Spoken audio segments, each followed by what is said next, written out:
Happy 14th birthday, Super Smash Bros. Melee. You're watching the SmashBros AMA, brought to you by the Daily Dot.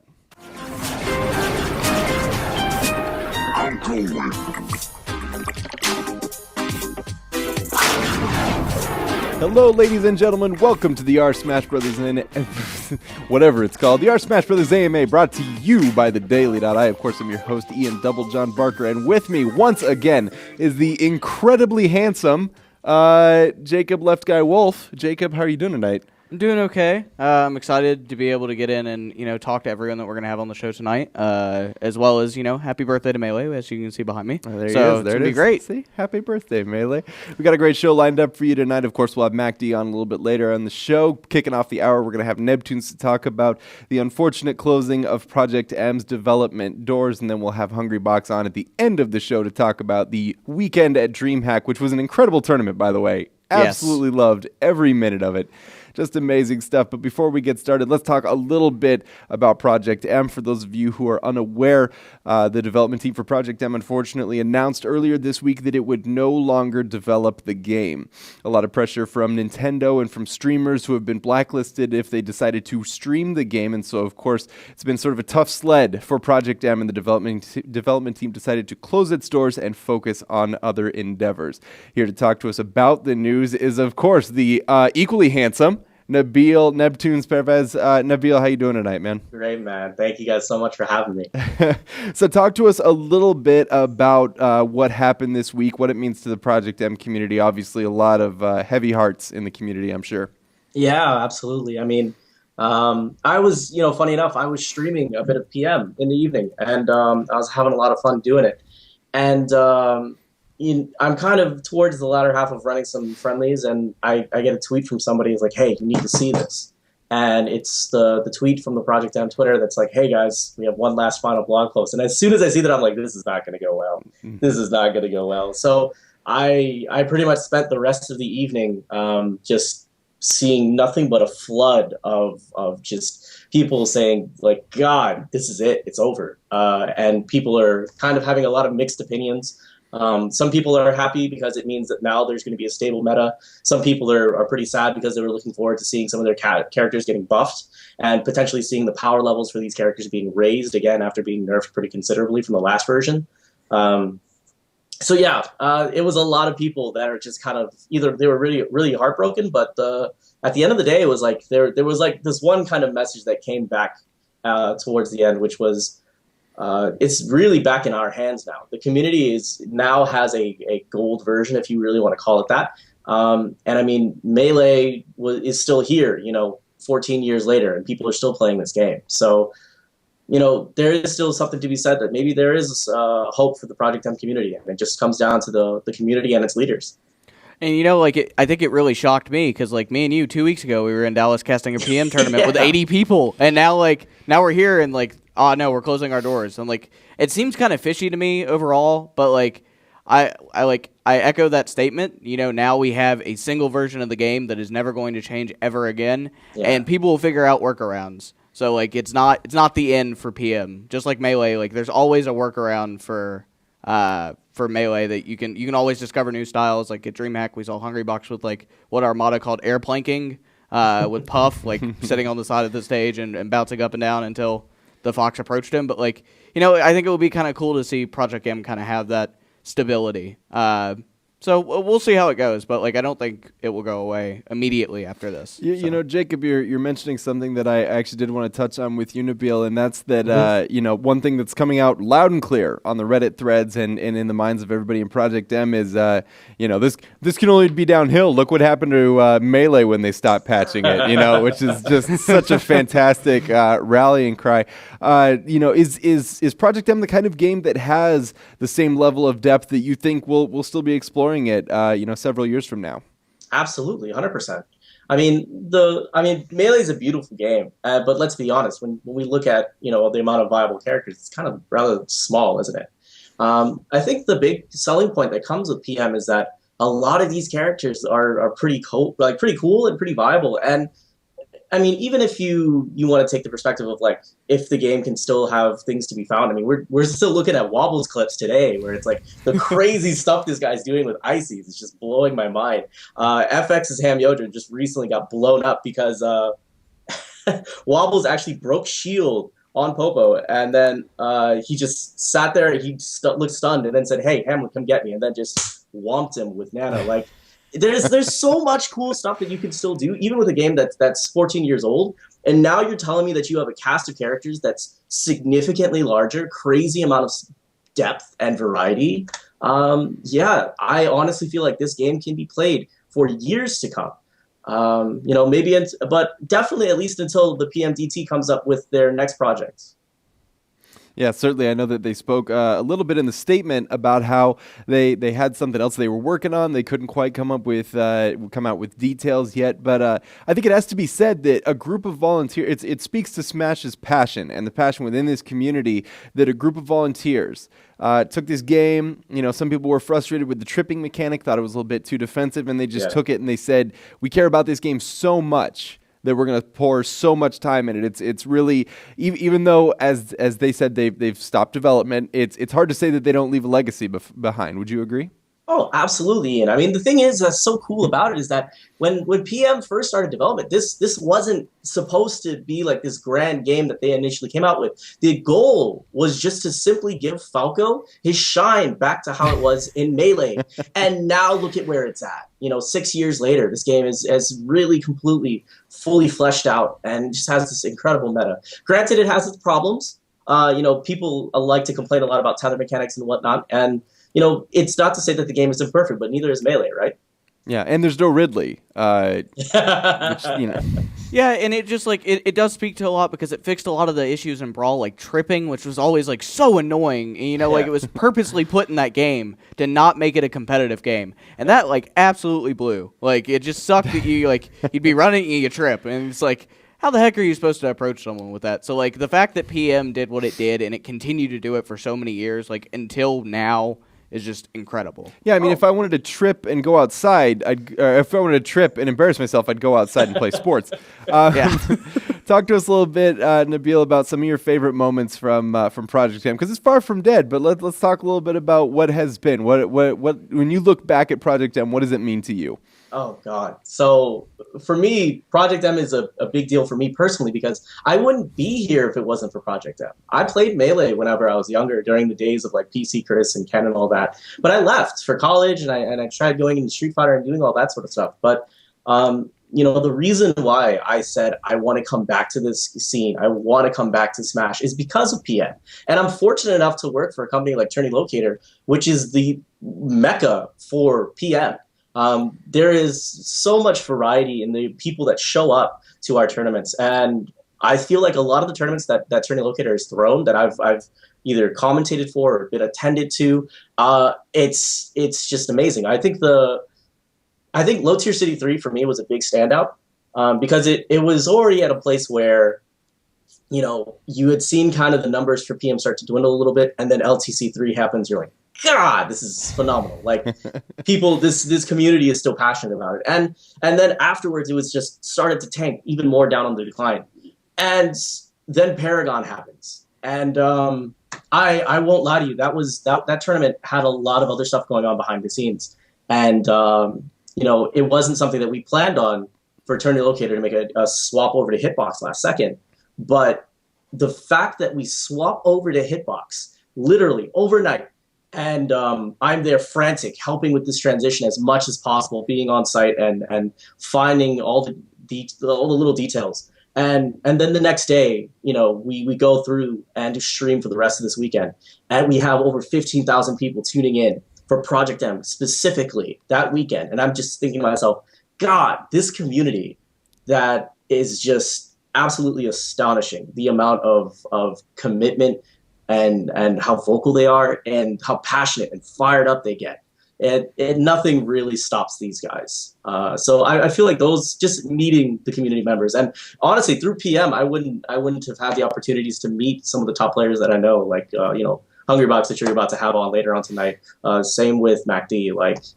I'm just so grateful to be able to be a part of this incredible scene, this incredible community, and part of a great organization that hosts tournaments for it. Yeah, and there's like something also to be said about like, as I wrote, because I did like a short news post right after that announcement came out, and what I said was basically like, there's been a lot of like allegations of blacklisting from Nintendo from working with tournaments because they support PM, and this was after the release of Smash 4. It was not a thing during like prior to that, as well as Twitch like not wanting to affiliate themselves with Project M at all either, for similar reasons, and like I guess Nintendo kind of feels that they fixed Brawl's issues by putting out Smash 4, but like, Project M became more than just fixing Brawl's issues. It became its own game, and like that was just incredible. It was a very fun part to like watch and play, and it still is very fun to play. So yeah, absolutely. Nabil, any final thoughts before we send Project M off into the great unknown? I 100% believe in this game, and I love it, and I love the community that comes behind it.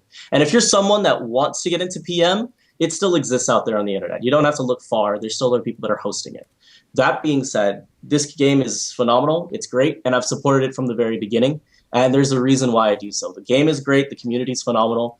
And I truly believe that if we leave it in the hands of the people in the community, then this game can continue to thrive and grow. But ultimately, at the end of the day, it's down to the people that decide whether or not this game is going to continue having tournaments, continue getting stream time, and continue having a future. Well, thank you so much for your thoughts, Nabil. Obviously, we're looking forward to hearing more of you in the future, no matter what happens to Project M from here on. Nabil, thanks for joining us. Hey, thank you, guys.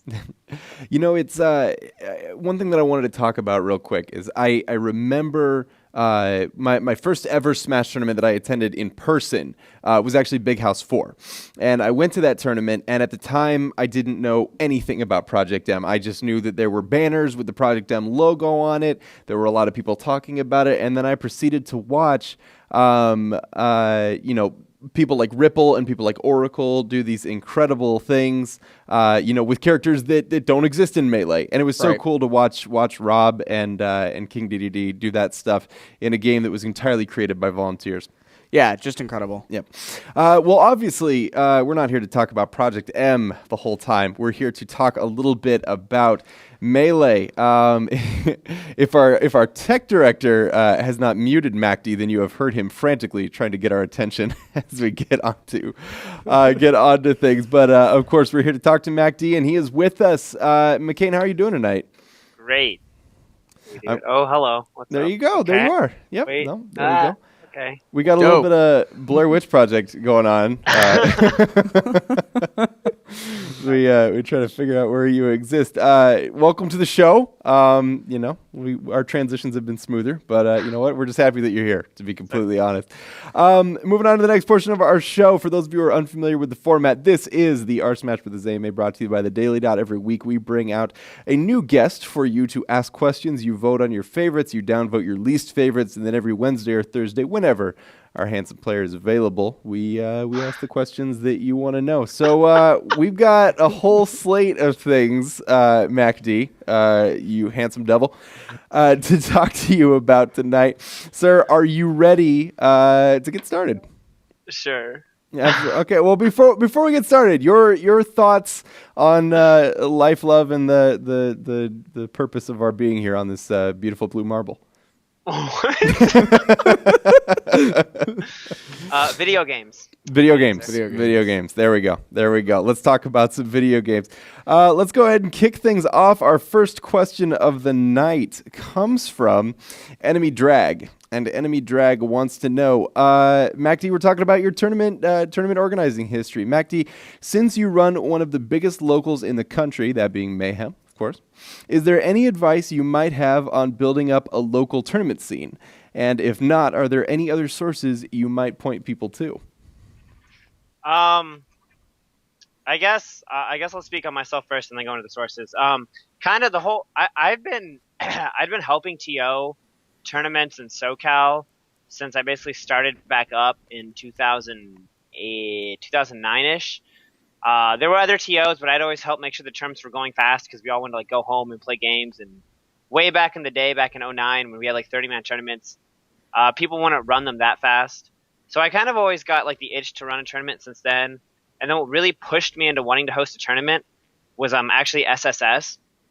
SSS was great for what it was, but it also really pissed me off because it was on Sundays, bi-weekly Sundays, and like at the time I had work on Mondays, and they'd end at like 11 p.m. midnight, and I'd have to go home, wake up at like 6 a.m. to go to work. So it was just a bunch of terribleness, and Hugs was like that, and other people, kids with school, it just wasn't working out. So I really want to start hosting a tournament on Saturday, and basically just the desire to want to host is a good start. Like the fact that he's asking this question, is probably a good start. Like just do it, basically. I kind of got lucky. The venue kind of fell into my lap. It just kind of worked out some way that someone's like, hey, I have this venue and I know you want to host a tournament. I'm like, that's perfect. So I'm not the best to go to for advice on how to find venues, but honestly, just the desire to do it. Once you find a place, everything else kind of will fall into place. If you have a place that works, that's big enough for your scene, just tell people, make sure the tournaments run well and the space isn't trash. And honestly, your tournament will just grow and grow. Like as long as you run a good tournament, it'll just continuously grow. And I kind of like sidetracked, but yeah. For those like unfamiliar, when you said SSS, that's Super Smash Sundays, which is ran every week in SoCal on Sundays by the Oxy team, best known Crimson Borer. Yeah. Who? So, Crimson Borer. I know. I was joking. Okay, cool. He was the guy whose TV got slapped by HungryBox. He also works at Twitch. He also works at Twitch. Enough jokes about Oxy. And then I guess the second part, if you're looking for sources or places to go, Matt.Zeb actually I think is the number one person who kind of built up his scene to what it was. He took the Boston scene, the New England scene, and just exploded it. And then Juggle Guy kind of did the same thing. Like Michigan, like if you think about Michigan, middle of nowhere, there's like no real top players, and yet he has like tournaments every couple weeks that have 100+ people. And so if you can find that in Michigan, and I mean I guess he does host them in a bigger city, but still if you can do that in Michigan, like you can honestly do that anywhere. So. When I remember walking into the venue at Big House 4, I was just discussing that with Jacob about Project M and just hearing about the legend of Juggle Guy. And it's incredible, to be completely honest, what the tournament organizer does in terms of facilitating these amazing moments and stuff like that, which is obviously something you have experience with. I actually wanted to ask you real quick, to go from a position of having a 9-to-5 job, working every week, and having so much passion about the game that you decide to create a tournament series. I mean, what's the spark that lights that fire? What makes you decide, you know what, I don't have any free time already. Let's take up even more time out of my week in order to support the community I love. I mean, basically, I'm really lame and boring and don't do anything fun and only play Smash and video games. So making more time for video games is always good. It was just honestly like same thing. Like I put a lot of time in the community. Most all of my friends were from the community. Like I don't really keep in touch with any of my college friends. Work friends, most of the places I worked with like 40+-year-old ladies. So. And don't exactly, a lot of the conversation would be like, hey, my son is in college. And I'm like, oh, really? So just, I just love Smash. I wanted to keep playing. I wanted things to go. And like I said, like SSS being on Sundays just really upset me. So I really wanted to I wanted all the other people, like the high school kids, the college kids, whoever couldn't come out on Sundays. I wanted them to have the opportunity to come to tournaments on Saturdays. So it's just kind of like worth it, I guess, to have more Smash out there for everyone. Because that's all I do anyway, so whatever. Can I just point out to you that you had the opportunity to say anything in response to that question? You could have said, I was so embroiled with the passion of community spirit and organization that I decided to get my best buds, and you went with, I'm just so lame. I decided to make a Smash tournament. Yeah, dude. We keep it real here on the AMA. It's what we do best. Coming at you from Splendid SSBM. Splendid wants to know, this may be personal, but could you maybe speak to your experience of being an openly gay Smasher, either as a top player or in the Smash scene in general? I guess. This the people want to know. That's all I can say. I guess Has they it? They want to know about. Has it significantly impacted your experience? How has the community reaction been? Things like that. I mean, honestly, it's whatever. Like, I don't feel any different. I don't know. Maybe it's just because I've been in the scene so long and I already had friends and things were already going. It didn't really matter to me. I've never had any issues with it, and that could be just because of I was in the NorCal scene and the SoCal scene, and so that could just be a different taste. But no matter where I've been or what I do or where I go, I never think of it as anything that defines me or anyone else, or when it comes to the scene at least. Because, I mean, how do I put it? How do I like to? I guess in my mind, in the Smash scene, there's like literally one of everything, at least out there, if not more. Whether it's the cool kids, the lame kids, girl, guy, black, white, whatever. There's gonna be one of everything. Like we have, especially back in the day when the community was smaller. Like, you know, you had the guy who went to jail. You had the guy who was like literally in a gang. You had the guy who was doing music. You had the devout Christian. You have, you know, you had everything. So you have Leffen. God. So like to me, it's just there's one of everything. There's one of everyone, and everyone's all inclusive. I guess. So I would say, at first, when I first joined the scene, oh God, that's such a weird way to put it. So basically, when I was young and stupid and confused, you know, I thought it was something that was different and special, because when I was in high school and playing games, and when I found out about the scene, you know, it's like, oh, there's nobody else like me that plays Smash. I'm so unique and special. And then as time goes on, I realize there's like 80 of them. So it's like, oh look, not so special. So it's one of those things where everyone's just kind of the same. So I would say, if anything, it didn't significantly change my experience in the scene itself, but it did like help me.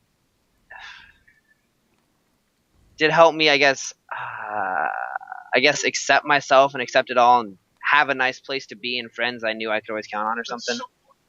So. Well, maybe maybe the significance of your experience is that it wasn't significant. Yeah. At least in my mind. I know it's, again, like I said, it can be different for different people, different locations and stuff. But coming from the California scene, just really you know, just accepting, I guess, which was all good. Well, if you're worried about the questions getting any more personal than that, don't worry. The rest are about Peach. Well, it's really hard to get. Yeah. Coming at us from Air Pirate 545. Air Pirate wants to know, a lot of top players have difficulty describing how you play. How would you describe your play style? So, how would I describe it? I have no idea. But add another one to the list that can't describe your play style. So luckily, what I did was I actually was really interested in this a while ago. So I asked Tofokens months ago, whatever. I asked Tofokens a while ago, and I said, "What makes me me? Like, what is my play style? Why am I good?" Because nobody knew why I was good, right? No one could tell, or I couldn't tell, and no one had ever put into words for me. So I asked Tofo, "Why am I good?" And Tofo told me, "You're really good at spacing. You know your hitboxes. You're really aggressive, but you stay safe." So it's kind of stuff like that. So I'm just good at spacing. I really know my character and its limits, and I know the hitboxes and what beats what, how to outspace this and that and get around this and that. And like, you know, like the joke is with my down smash is like, I down smash like no one else can. And that's probably just because I like know the spacing that much comparative. So. And like, what have you done to like learn those kind of or like learn more techniques and, you know, improve your game? Because like this past year, you've seen like so much improvement from like last year. If you look at placements, I think you had 2 or 3 top 8s last year, and this year you've had like 8 already. So pretty impressive in terms of improving from one year to another. You sure that's not going to be a question that comes up later from the Reddit thread? In fact, it is, but a good question nonetheless. One thing that I noticed, I did quite a bit of VOD viewing, of your play earlier in the day, and I one of the things that I've noticed that's really cool and sort of idiosyncratic in your play is that you do the I'm not sure what to call it exactly, but you like to hold Peach's double jump below the bottom platforms, and I find that that seems to give you more access to the aerials. Are those just your go-to moves? Because I've seen you in the a dozen or so matches I watched today cover more options of the forward smash than any other Peach I've seen. Does that just speak to your knowledge of the character? You mean like the forward smashes or? Okay. So what I saw quite a bit, in addition to down smash, which you don't use as much as people say that you do, just between you and me anymore. Yeah, but when you use them, it's appropriate. I mean, I've saw you get out of combos against Westballs multiple times with a well-timed down smash. I mean, people criticize it, but are you just approaching the character in a different way? Actually, one interesting thing PP told me, Dr. PP told me at the summit when I was playing him, is it's something like, "What's wrong with you? You don't shield, you just attack." And I'm like, "What? I don't get it." Well.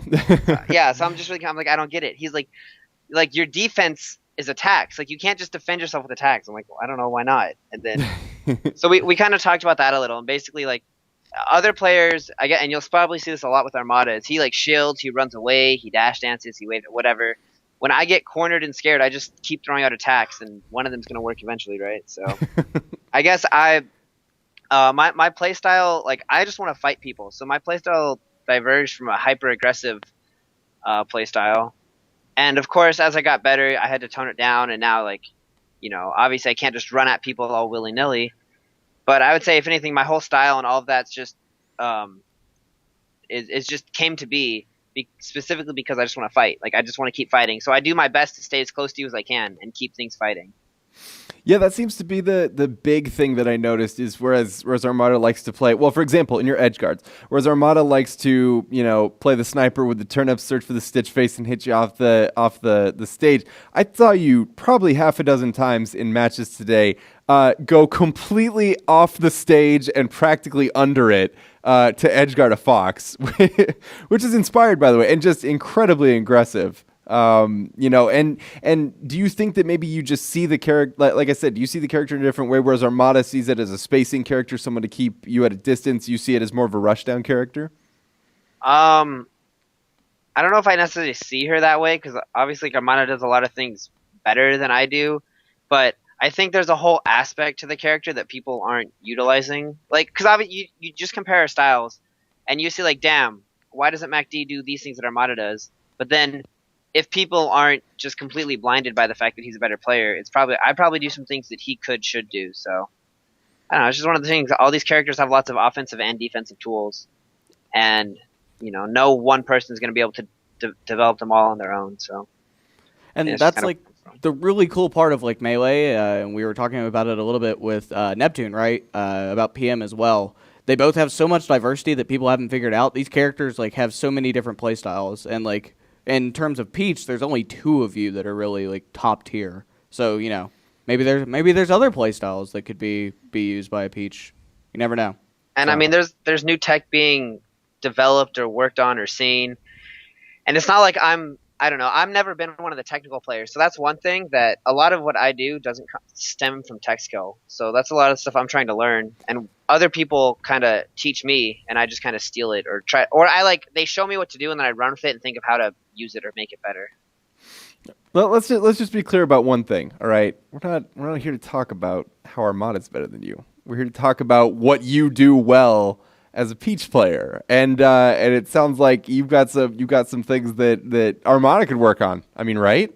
And if he wants to dispute that, he can come on the show. Give us a tweet, Armada. I mean, it's definitely there, so we can end it at that. Certainly a lot of really inspired play. Watching you, especially the way that you approach and the way you're so hyper aggressive. I think it seems to catch a lot of people who are familiar with the Peach matchup off guard. Going on to our next question, Rockstar 777 wants to know, was Peach always your main? And what inspired you to play her? I actually started off as a Zelda main, and then I found out Zelda was really trash, so I stopped playing her. Didn't want to go into Sheik? So as a casual, I really hated Sheik, so I never considered Sheik as a character to main, actually at all, ever, until like 3 years into the game. I hated Sheik that much as a casual. Interesting. So then after I quit Zelda, the other characters I liked playing a lot were Samus, Ice Climbers, and Peach. And I forget exactly what happened, but Ice Climbers fell off, and I was between Samus and Peach. And like I remember, back in the day, I counterpicked, like I lost with Peach, counterpicked this person to Mute City, and then switched to Samus and like won. So I remember like using both. And I honestly have no idea what it was that made me settle on Peach over Samus. I just did at one point. So Do you think? I mean, do you think that they play similar? Do you think that there's no. Yeah, I mean, But back then, it was 2007. Wow. Back in 2007, I mean, I had to ask Tafo why I'm good and have PP explain to me that I defend myself with attacks. Like, God knows why I decided on Peach over Samus way back then. So. Yeah, and very interesting. Like, if that's the time frame where you decided Peach, that year's Evo was Marth versus Samus. Like, what an interesting matchup, Like, didn't see Evo back then. Didn't even know that was a thing. I didn't even know top players back then. It was Ken versus Hugs for reference. Holy crap! In Evo World 2007, yeah. Oh my lord. So I don't know. It's just one of those things. I think I just felt Peach was like a little more fun or a little better or something. So that's kind of what I stuck with. I think in 2007 I was still beating up my friends in Melee with I can't even remember who. I think I may have played Pichu back then, or Pikachu or something like that. Who knows? I had some weird obsession with Kirby, and I just loved taking people off stage and just dropping them, and that was great. That was my favorite thing to do. And then I discovered I really like Sheik, and now I'm on to Marth. You know who can do that right now is King DDD in Smash 4. Please don't remind me. Just saying. Going on to our next question. This one comes at us from Hallowed Be Thy Brian. God, that's long. Or no, hallowed be thy brain. Yeah, well, it's still long. Prior to 2014, you were kind of just seen as that Peach that down smashes, and people kind of made fun of you for it. Did this negativity inspire you to get better, and how did you improve so quickly? So I would say not prior to 2014, but even still now currently. Yes. But it was something I've dealt with since I started, basically, right? That's just the thing. I've dealt with it forever. It was really hard in the early days when I was getting better and my friends and stuff, and it was really annoying because people wouldn't give me credit at first. And what I would do, what I did to cope with people just telling me I'm trash or all I do is down smash, is I guess social media wasn't as prevalent back then either, so it made it easier. But I would just talk to Zoo and Connor. They both lived really near me. We were all pretty good friends. So I would just complain to them. And then they would tell me, it's okay. They're haters and you'll be fine. And, it was a nice place to let it out. You have to get out of your system. I really do feel that, you have to complain about stuff to people. But you don't want to do it on social media because everyone's just going to hate you. Yeah. So the negativity, none of that's not at all what inspired me to improve so quickly. I never actually, this is rough to say, but I never actually really tried super hard to get better at the game. I just kept playing and playing and playing. And the fact that I lived in SoCal and my training partners for a while were Kira, Connor, Zoo, Psycho Midget, other people. There were just so many good players in Irvine at the time or nearby that just playing with them instinctively made me better. So that's how I improved for a while. I never worked hard on tech skill. I never worked hard on a lot of things. I just eventually got really good. What happened and the reason why I improved so much this year was because of God damn it. It's because of Leffen. It was he came out for I'm Not Yelling and Sandstorm, and he was staying with TSM. And they ended up living walking distance from my house, basically. So I was basically taking care of him, driving around, hanging out, playing a lot with him. And just things he would tell me and the way we were talking about Smash just kind of really got to me, I guess. And it really like somehow pushed me and made me want to actually try and do better. And I'm sure there were other factors, but that was like the final like driving factor that made me start to want to try and get hard. So this year I tried really hard, and because I was actually trying and thinking and working on things, that's how I actually improved so much. And I still actually IMO. I did a terrible job at it. I didn't necessarily play X amount each day. I didn't have a training partner to practice all this on. So I still think for as much as I improved, I could have improved that much more if I actually like seriously sat down and trained with like an actual schedule and stuff like that. Do you think like that's like how much do you think region matters in terms of improvement? Because there's plenty of good top level players from places like NorCal and SoCal. I'm trying to think of some of the Florida regions as well produced like really good players like Esam Plup, HungryBox, MVD for different Smash games. So like how much do you think region matters in terms of improvement? I think region matters a lot depending on the type of player you are. So for me, playing a lot of people who were better than me helped me get better. But at the same time, if you really want it and you really try hard and you really think about it, like Dr. PP got really good off of North Carolina, and all he really had was his brother. And then way back then, he had like Lozer and Yeyas, who were pretty good, but obviously nowhere near the level he is now. So he got good off all those people. Mewtwo King got good off practicing tech skill in his basement and punishes. And like this year, honestly, all I did was practice tech skill, try to implement things, and then when I went to tournaments, I actually worked on trying to do it all.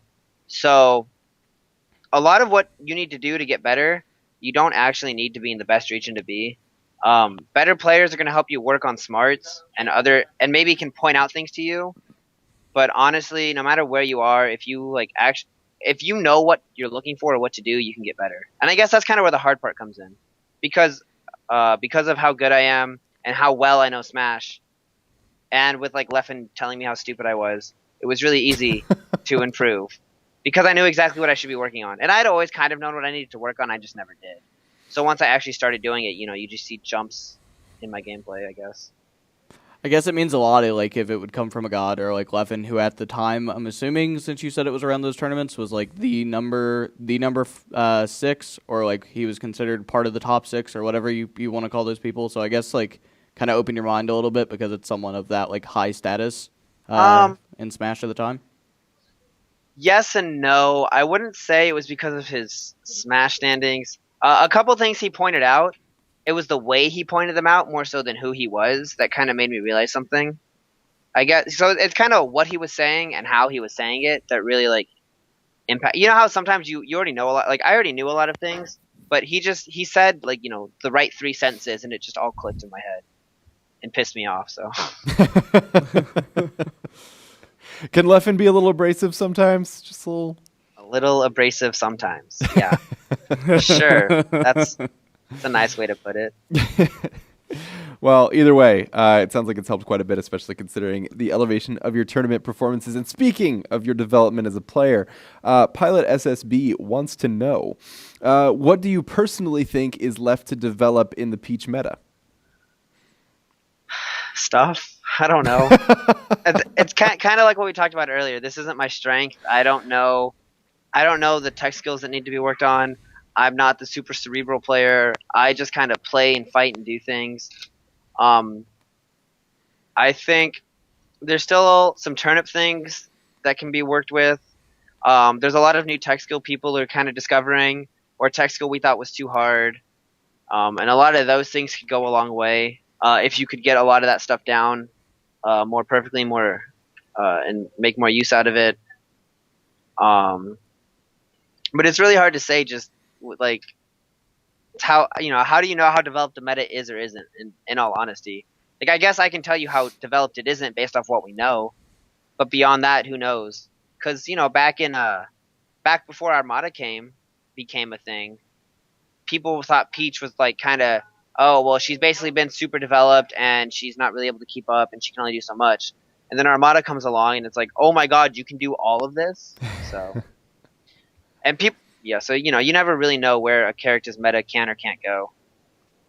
It's I'd say. interesting because we've had a lot of players on the show so far, and a lot of them have very different approaches to the game. Some people are thinking about frame data every time they attack. Some people, to quote Esam, actually specifically, he said he just presses buttons, and it sounds more like you're just you're in I press buttons. You're kind of a more of a feel guy. Would you say that it's accurate?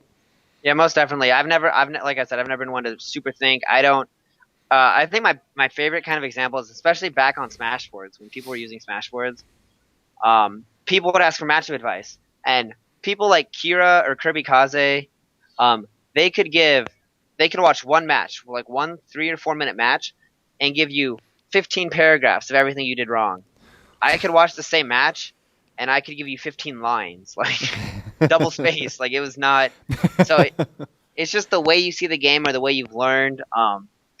Talking to Tafo and PP about it, and even Cactuar some, they say like I could learn how to analyze the game better and be more aware of all that stuff. So I'm sort of trying to work on that, but yeah, for the most part, I just push buttons and I win. Yeah, I mean, that's one of the things. I know, like, HungryBox is pretty outspoken about, like, Mewtwo King for doubles, just giving him, like, a giant, like, text of notes, like, from his phone. This is what we should do for this people, or, like, for these people, and just, like, huge list. And also, like, Tafo overall, like, from talking to him, is, like, a very outgoing person. So it's good to see that you have some good people that are willing to give you some good pointers, because, like, there's a lot of intelligence at the top level of Melee. So... Yeah, I know. I certainly don't want to be the kind of person who's going out and searching for frame data and everything. I mean, that's if I knew frame data, I probably wouldn't play King day to day. Let's be completely honest. Well, if you don't know the meta very well, you're gonna love this next question. D Diablo Lore or something wants to know how strong do you think Peach is in the current meta, and do you also hate playing Puff as Peach as much as Armada? Oh, well, this question's easier to answer, so because it's not about the future, it's about the present. I know there about you the go. present. Honestly, I feel like she's just fine. What is it? Top 6. Yeah, like top 6 characters, viable, can win stuff. As time is going on and people are getting better, she's definitely starting to have a lot more trouble against Marth and Fox, but most specifically Marth is becoming a lot harder of a matchup. And that matchup might even be harder than, like, that might be her hardest matchup, who knows, as time goes on, we kind of learn these things. But otherwise, as of things, how they are now, she's just fine. Like, what's holding me back isn't my character, it's my own personal skill. So until I feel like I've reached a peak with my character like Armada did, there's no reason to think any otherwise. And then how much do I hate Puff, but whatever. There's only you and everyone else, my friend. Everyone else. Yeah. There's only like one Puff so there's basically one Puff who's better than me by a good enough amount, and then there's no other Puffs around my level. So either I play the matchup wrong and I lose because I get cheesed by a lower level Puff, or I'm playing HungryBox. So he's pretty good, I hear. That's the word on the street. That's definitely like not an easy character in terms of playstyle either. So like it's really cool. Like I guess that makes sense in terms of the margin, because HungryBox is the Puff, and then there's like no one else. So except you, of course. No, Puff. Except you. Well, there's MacD. Dude, he's sitting right there. He can totally hear you. I'm just joking around. Anyway, moving on to an even longer name in this next question. Boltmaster Ampharos wants to know. Once again, to our viewers at home, I apologize if I mess up your name. I'm doing the best I can. Ampharos is a Pokemon dog. Like, they should definitely put him in the next Smash game. Like, Ampharos is a... When did this happen? Did this happen when they did that silly transition from like 150 Pokemon to like 6,000? Because I'm not down with that. I'm pretty sure this happened like Ruby I think it was Diamond and Pearl. But Ampharos is a Pokemon, and it's an electric Pokemon with a giant ball as a tail. It's like incredible. but definitely should be in Smash. I need to buy a Game Boy. If Anyway, we have Greninja, should have Ampharos. Oh, well, let's hope Nintendo's listening. Boltmaster Ampharos, apparently a Pokemon, wants to know, given how close you came to taking a game off of Leffen at Paragon, do you think Armada is wrong in saying that Peach can't beat Leffen? I think that's terrible reasoning. Because he was playing like complete trash in that game, but so was I, so whatever. If I was, I probably should have beat him at that set. If I was playing like actually on point, I probably would have beat him because it was not pretty by him.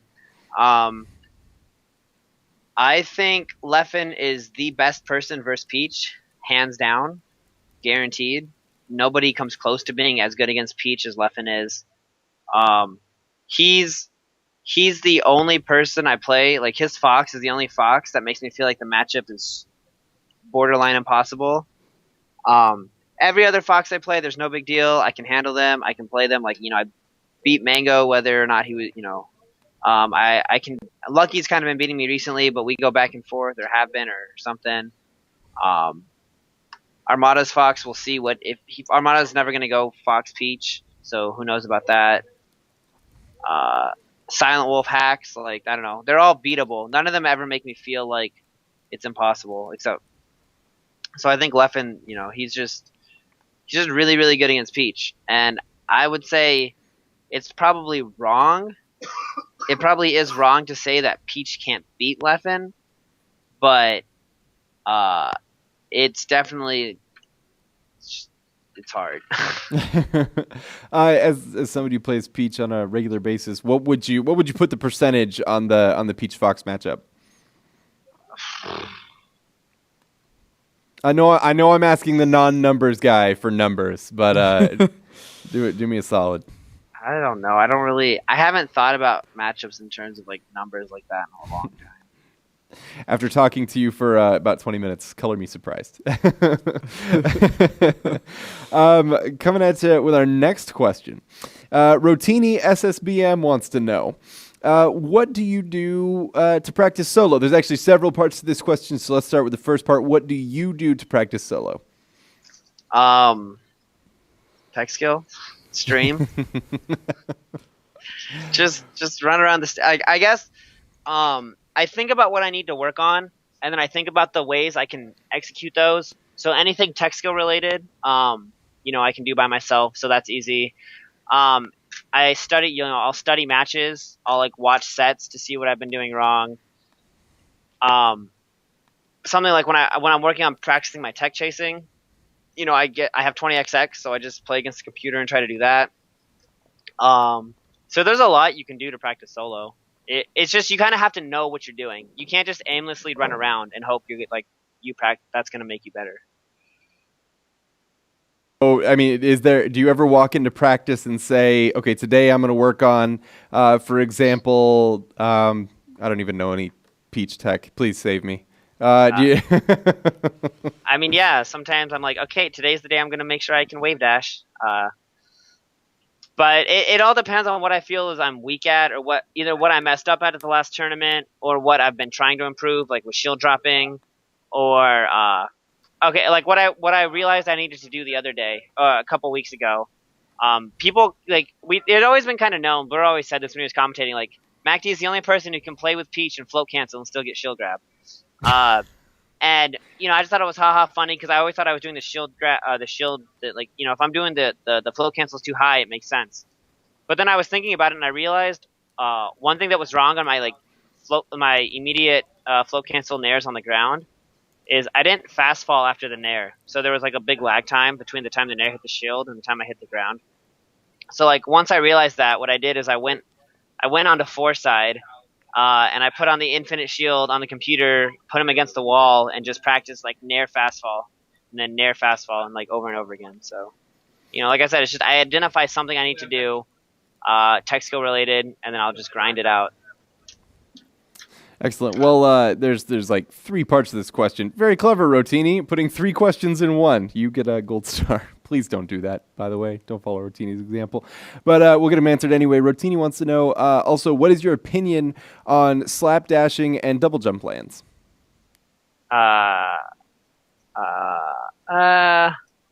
I've known. Okay, assuming slapdashing. God, I don't. People name things so weird, and I never know anything. I'm going to assume slapdashing is the double jump, forward air, fast fall, auto cancel movement, whatever. Leffen showed me that actually a while ago, so I've known about it for a while. But again, it's like one of those really technical things I don't care about working on. The idea behind it, like watching it when done well, seems really interesting, and like it could do a lot of good. But then there's also a lot of negatives because you're like using your double jump to do it, and no hitboxes are actually supposed to be coming out. So I don't know. So it seems like there's potential, and it seems like there's gonna be something. It's gonna be like useful somehow, some way as like a spacing or movement tool. But as of now, I haven't put enough thought into it to really realize that one. Double jump lands are obviously really good, like onto platforms and stuff.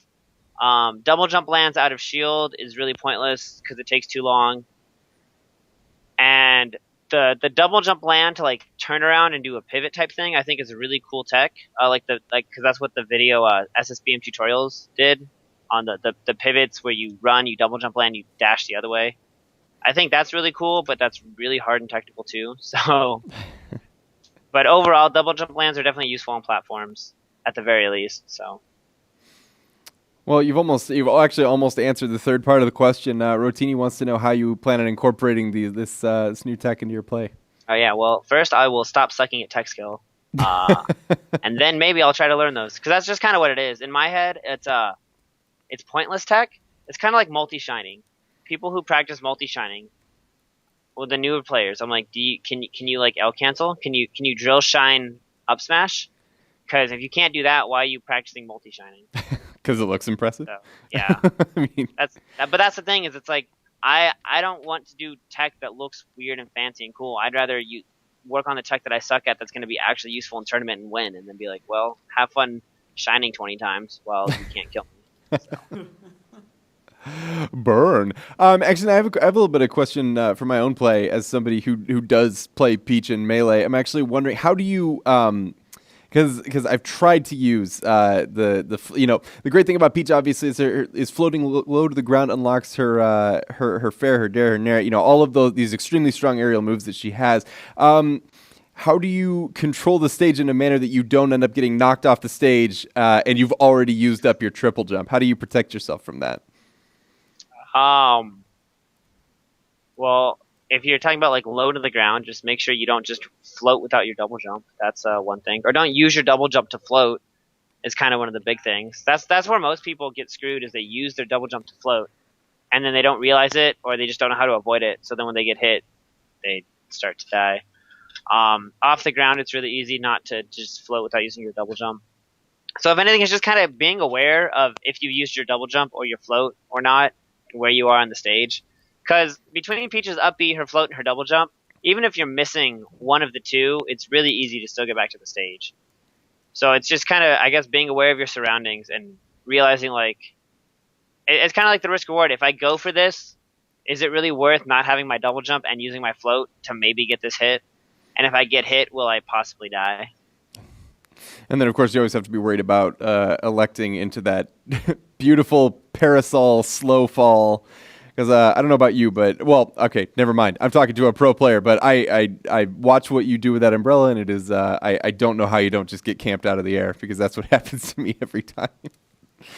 And unfortunately, of course, as what I'm getting in response to you is, as always, what we get when somebody asks, how can I get better at Melee? And the answer always seems to be, get better. And obviously... It's about grinding, man. Like, every esport, like, there is a little bit of, like, perception, I think, and a little bit of, like, sense that you have to be a little bit quick with reactions and hand-eye coordination, but, like, every esport just takes, like, time for you to sit down and just grind. It's literally every game. If you want to be good at it, play it a lot, read up on what matters, and that is like the easiest way to improve. Yeah, but I want tricks that are magically going to make me better. As Those a hardworking 9-to-5 individual, I need the easy answer. So I mean, but your work ask is the right video games. question, you'll get the right answer. But there you go. ask the basic question, you're going to get the basic answer. There you go. Powerful words. So our next question comes to us from Rockstar777. Rockstar, you are a rock star. You're giving us some great questions this week, and I appreciate that. Rockstar wants to know, in your opinion, what is something that a lot of newer players miss out on or ultimately overlook, which keeps them from growing as a player? I feel like that's kind of what I touched on like just a second ago, is with the tech skill stuff. A lot of players nowadays focus so heavily on tech skill, and I would actually say the tech skill barrier to entry is a lot higher than it used to be. But at the same time, everyone's so focused on tech skill, they don't think about anything else. And I can find a match of me from a year ago, and God is, or not a year ago, a year after I started playing, and God is it disgusting. But it's kind of one of those like weird two-sided coins, because tech skill barrier is now like higher to get into Melee. But now there's also videos and tutorials and explanations, so you can see everything exactly and how to do it, and so people can learn it faster. Because people can learn wave dashing now in like a couple hours, whereas back in the day, we're reading posts from Smashboards, like printing them out and taking them to our friend's house. Like, all right, it says you have to jump and then hold the controller diagonally into the ground and air dodge, and it's just like, whoa, how does that look? Am I doing it right? How far should it go? So like, there's kind of the big difference. So I think the tech skill aspect of everything's got a lot better, and now so many people focus on tech skill specifically that they don't really think about what to do with it or how to make use of it. That actually reminds me a lot of back in the day when I looked up a walkthrough for like Legend of Zelda Ocarina of Time, and it was like, go slightly left towards the right fence post and then turn right towards the group of bushes, and it's like... Yeah, but it's like it's the same thing though. Like I guess the common one is like Marth, like or any really like dash dancing character. Peach does it as well, but like everyone's like, oh, I can dash dance. I can go like this, like on a GameCube controller. Sure. But they don't know the typical application of it, which is like you can make split second decisions off dash dancing, which is fun. Sure, so absolutely. Go ahead. I was saying, like again, just back in the day, like reading that stuff or seeing it, because even videos weren't that prevalent. You had to like. YouTube wasn't really that big. It's just like you're just reading and you're just like, how do I get better? Like now there's so many resources, and it's kind of one of those cool things, because it's amazing how fast people have been getting better, and it's also kind of scary, but then it's also sad because now that there are so many like video references, people focus so hard on what they see, and they're like, I want to do these combos, I want to do this tech skill, I want to do this and that, and they like with a video you can't see the decisions being made, or you don't understand the spacing that's going into things. So it's kind of one of those weird things that now we have a generation of technical noobs as opposed to smart noobs, I guess. Smart noobs. I love it. Well, we're gonna try to pump through the questions a little bit faster, so of course you guys get to hear about one of MacD's most famous, one of the most famous elements of career, and that's doubles. Kezup wants to know, what is the most overlooked skill for a player to have in doubles? Yo, what's up, Kezup? What's the most overlooked skill to have in doubles? I think that's really weird, because it's hard to overlook something, because either people just don't understand doubles, or it's like the answers they always give. But I feel like someone transitioning from singles to doubles and wants to get better at doubles, the thing they probably overlook the most is actually paying attention to all three characters on the screen. People will tunnel vision too hard on either the person they're fighting or both opponents at once. But if you're not really paying attention to all three characters, you're really going to miss out on a lot. Like, because there's sometimes, it happens. It happens at the highest level. Like, just last weekend when I was playing with Shroomed, he was, like, getting an edge guard on Android, and I was fighting Armada, and Android had to up me onto the stage. And Shroom's like, help, come help and get the hit. And I wasn't really paying attention that well, otherwise I would have gone there sooner. But because he said that, it helped me get over there. So actually, I like that answer too, is overlooked is talking to your partner. People don't talk to their partners much at all, and I think that's actually a really big thing too, is communicate with what's going on. Do you need help? Do you not need help? Do you have a grab and need the person to come get the edge guard or whatever? So I think actually I changed my answer to that, is talking to your partner mid game. No, it's too late. No, it's too late. You can't change it. It's That already was on the part A record. and B actually, so it's. Oh, okay. There we go. Good save. Well, obviously, you put on a heck of a show to beat Android and Armada, who are obviously a formidable doubles couple.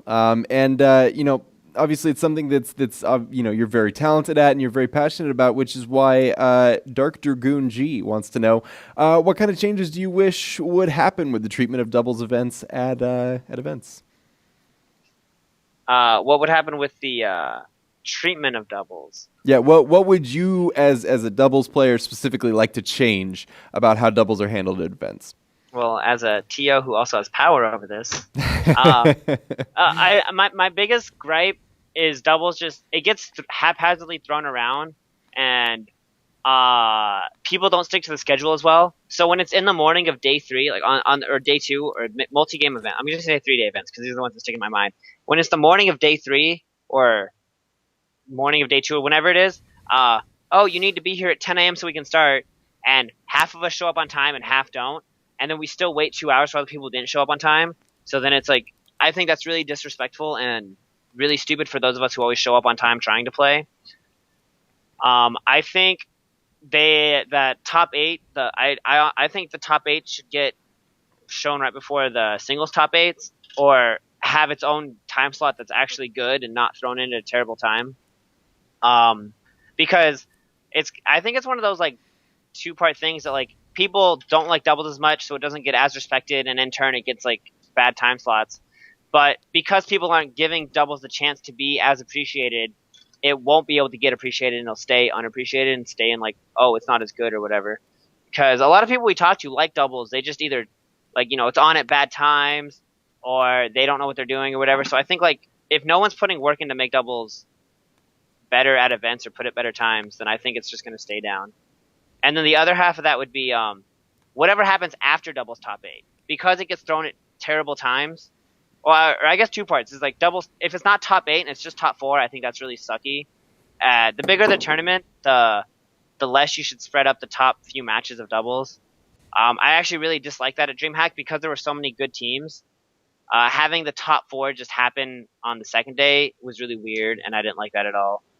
And then what I also didn't like about DreamHack is right after doubles top 4, I got a 5-minute break and then had to play my singles top 8 match, which I was not as prepared as I should have been for. I was way too tired. I just played three sets of doubles, which was like, I played like 13 games of doubles or something, hard matches, used all this energy, and they're like, all right, 5 minutes, go play duck in top 8. I'm like, are you kidding me? I like yelled at the DOs. I got really upset. I'm like, no, like I need a break. Like, why am I the first match to go? This is stupid. Gave them hell. And they're like, no, well, this is the schedule. We made it. This is how it is. I'm like, that's not a good reason. I don't care. And then they said, well, Shroomed is the other loser's match, and we put him second. And I'm like, great. So one of us gets screwed. So that was just even worse. And I was like, fine. If you just want, you'd rather have me go first. That's fine. And then I just had to deal with it.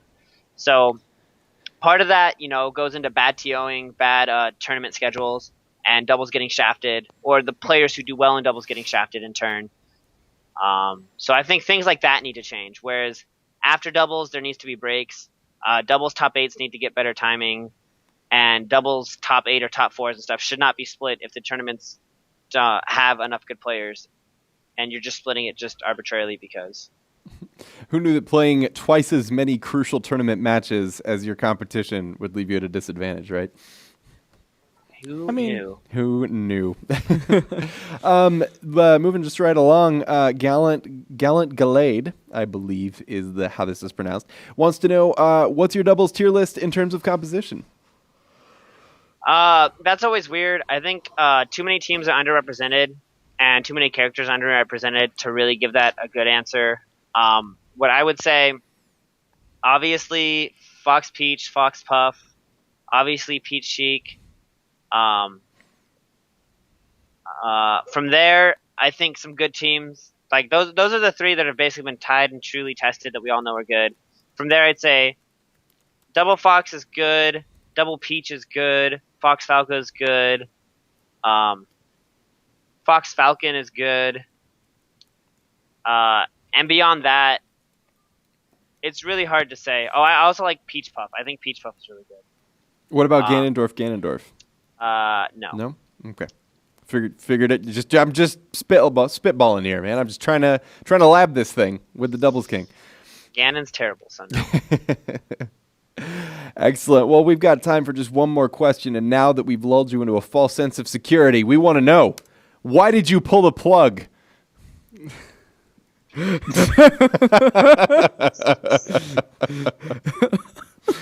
No?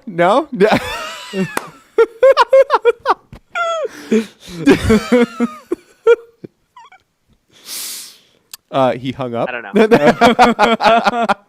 I thought you were gone for good. That would have been a beautiful exit.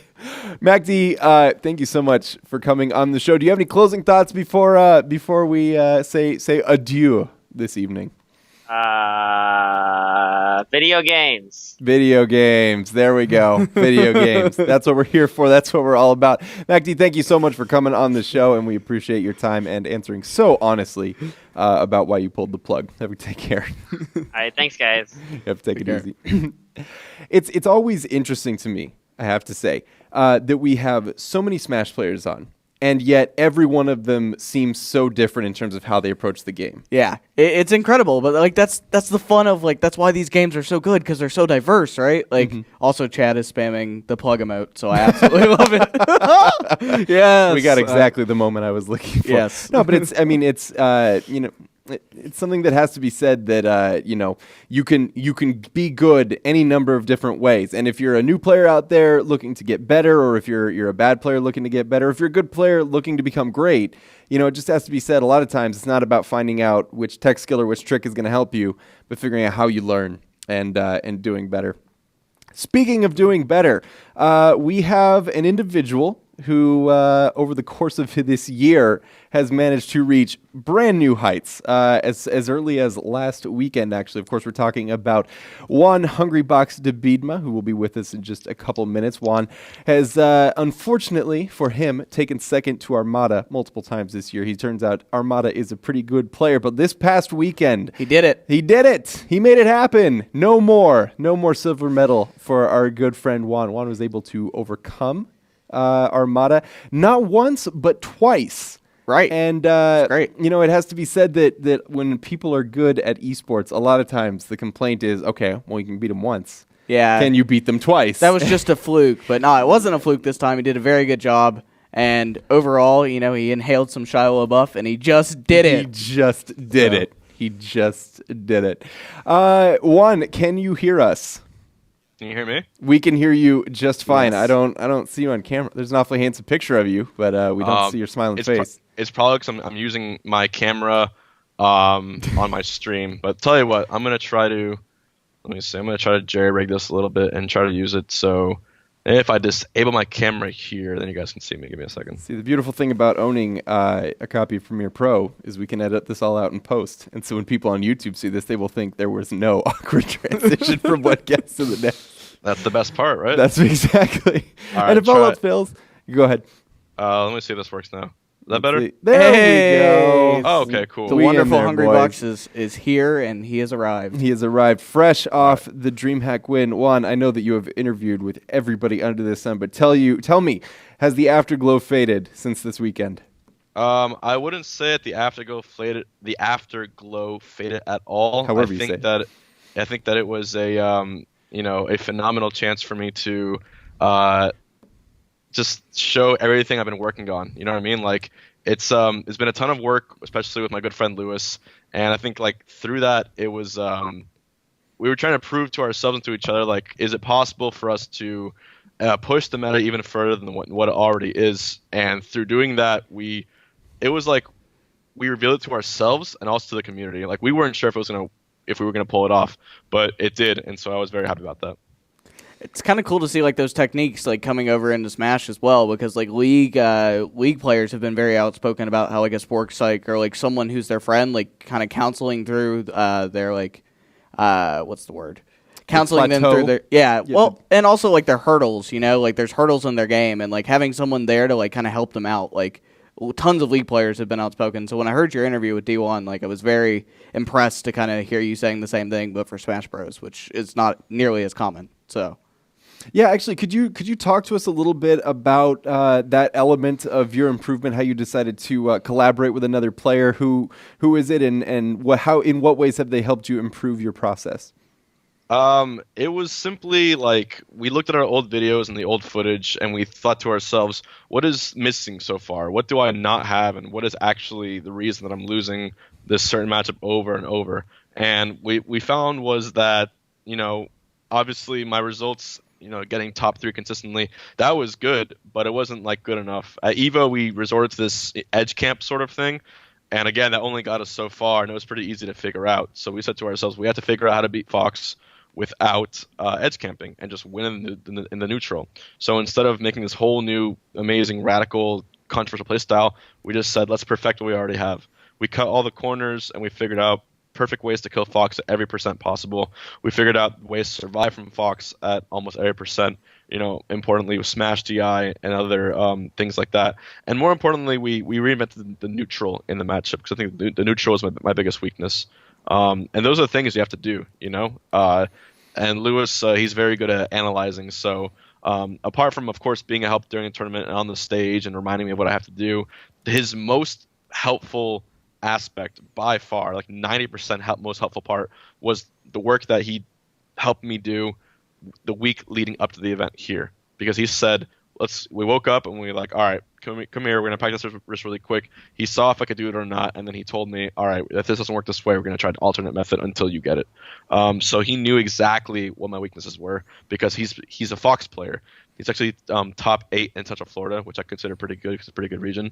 And he and I have been playing Smash, Fox Puff since we were like 10 years old. Well, he's playing Falco and Marth, but like Fox Puff was like 12 or 13. And so we've played that matchup more than probably anyone else in the world.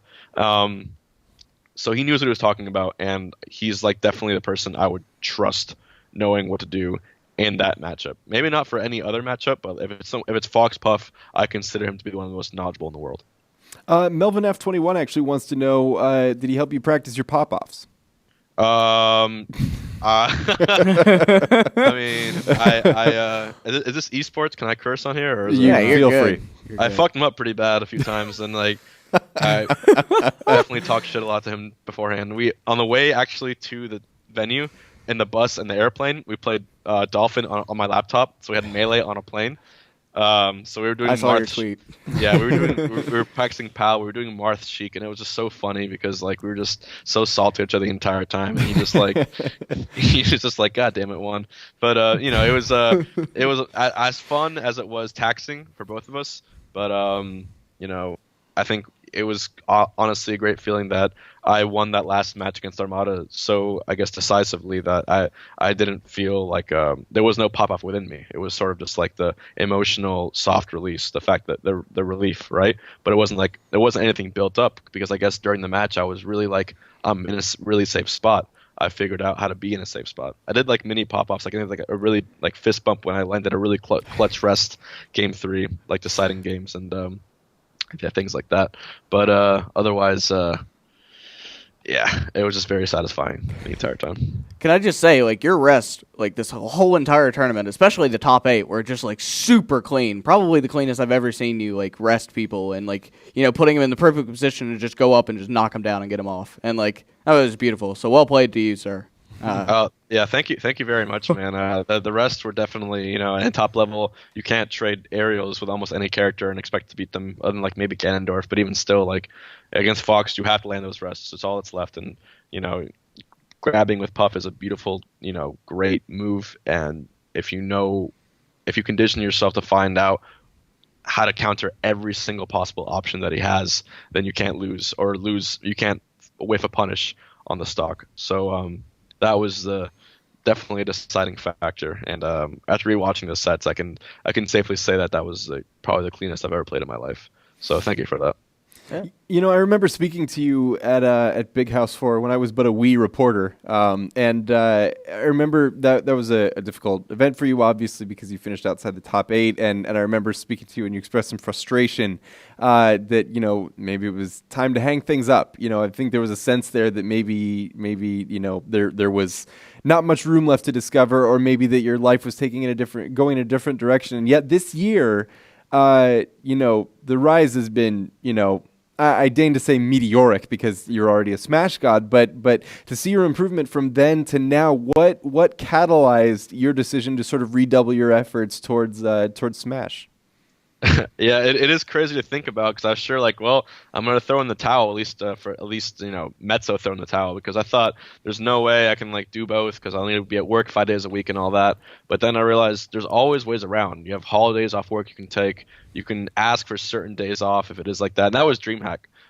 Because DreamHack was near the end of the year, I didn't have any vacation days left. But I went up to my boss and I was just honest. I said, you know, this really is a once in a lifetime opportunity. And I told him about Liquid and SmashBros and what I do. And I just have a really, really great boss right now, because he understood exactly where I was coming from, and he knew, like, you know, how important it was to me. And then I actually got a text, you know, before day 1 of the venue, and he texted me and he was like, you better kick some Swedish ass this weekend. I was like, let's fucking go. I'm not gonna lie, when you paint that picture, the first thing that comes to mind is Willy Wonka and the Chocolate Factory, like your boss being like, run home, Juan, run as fast as you can. I just did Rising Pound all the way home. Just got there the entire time. But you know, having that support on the home front too. Obviously, my family is very supportive. My girlfriend, her family, very supportive as well. And having that, you know, I just really, and my best friend there helping me along the way. It was just the, you know, best experience I could have had in terms of, you know, positive mental mindset. And that's very important to me, to playing well. So I'm very grateful to like all those people for sure. And, like, I've always kind of wondered this, so I'll just go ahead and put it out there for you. But, you know, a question for, like, you and Armada and PP, Mango, and Mewtwo King. How do you explain to people, thousands of people on the internet call me a god? Like, that is some very interesting context, I'm sure, there. I don't know, man. It's just like, I kind of just, like, do like a weird smile and just look away because I don't know what to say. And it's just like, we were talking about today too. He's like, wait, you went to Sweden and did what? A lot of people there have like a Southern drawl, and I said, yeah, actually, I won this a big video game tournament in Sweden. And he's like, oh man, what'd you win? I'm like, you know, 12 grand. He's like, man, that's crazy. And some other guys like, wait, aren't you like this world renowned guy? And I just kind of like, yeah. Yep. I just ate my lunch. Like, I don't really know how to respond to that. It's just like don't lie to us. Like that's how you met your girl. You walked up to your current girlfriend in a bar, and you were like, I was drunk in her apartment. Did I mention? No, that was it. She was wearing a Princess Peach costume, and I'm like, this sick costume. I'm fucking pro in Smash Bros. What's up? And then, you're like, and then you know, I happen to be favored in that matchup. Yeah, like that do anything for you? I wreck Peaches all the time. So you're next. No, I didn't say that, but that would have been really cringy if I said that. But essentially, like, you know, I was just being, I guess, overly honest, but she thought it was cute, so I guess we're here. I don't know. That just like paints a mental image in my head. I don't know like what your musical taste. I don't know what your musical taste is, but like if you've ever, we're done with the show. I'm taking off the headset. If you've ever listened to Lil Dicky's "Let Me Freak," he talks about walking up to the girl and like telling him about all his YouTube success. Like, man, I am HungryBox. Like, I am the Jigglypuff. And like, oh man. There's so many jokes I can't tell because we're a little bit esport. We're still a little bit esport. Playing right. Yeah, yes. Have you heard Pillow Talk off that yes, album? I've listened to the whole album at least like 20 times. Ladies and gentlemen, let's timestamp the aliens this. And the aliens are like, damn, Earth go hard as fuck. There's so many golden lines in that song, dude. It's like, that shit by bear. Can we timestamp this as the moment in the VOD when I completely lost control of the show because it's happened. It's done. It's done. Talking about Smash for a couple minutes. With the war? I'm sorry. Bitch don't know about Pangea. I'm gonna keep going. We'll talk about Okay. this later. Well, it's been fun, folks. No. Just a couple more questions, and then we'll let you get back to Little Dicky. Going forward, obviously this has to be an enormous confidence boost for you. What is a win like this do to your mindset as you approach Armada in the future? Because I'm gonna go out on a limb here and say that we're probably gonna see a couple more HungryBox Armada finals in the next year. Wild guess. I personally think we are top 2 in the world. I know that it can be arguable whether or not Left and Rai is number 2 right now, but I do think that I've been extremely consistent, especially the second half of the year. And it's either Left and Armada every single time. And I've been getting to those grand finals, and I've been making sure I don't get those 5th places, or God forbid 9th places, or God forbid 17th places. I've been making sure to just only lose if I'm absolutely getting outplayed, never like a fluke or anything like that. And I think it's attributed to the work I've been putting in. And honestly, going into Genesis 3, everything else, I just feel like a rhino just charging. I think I have all the momentum going in, and I'm ready. This is why I think it's the most dangerous right now. Dangerous for other players is because I used to be really, really complacent with second place. I'll get to second place, be like, damn, this is good. I made it really far. Made it to grand final. It's okay if I lose. And until I won a tournament, I was never complacent for that. But now it was after MLG. After I beat Michigan MLG, even though it wasn't like that stack of a tournament, after I beat him, I'm just like, now I know what victory feels like, at least in one of these considerably, nationals, big pots. And I want that again. And now that I won DreamHack, I will never be satisfied unless I get first at any tournament ever again.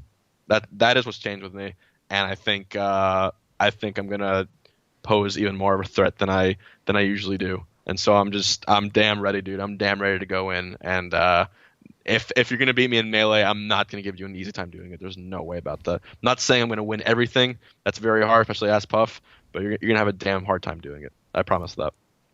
Glad to hear it. Well, Juan, before we close up shop for the night, any closing thoughts after the big DreamHack win? Just big thank you to Team Liquid for flying out myself and Lewis. A big thank you to Lewis, best friend I could ever have, helping me out in so many ways.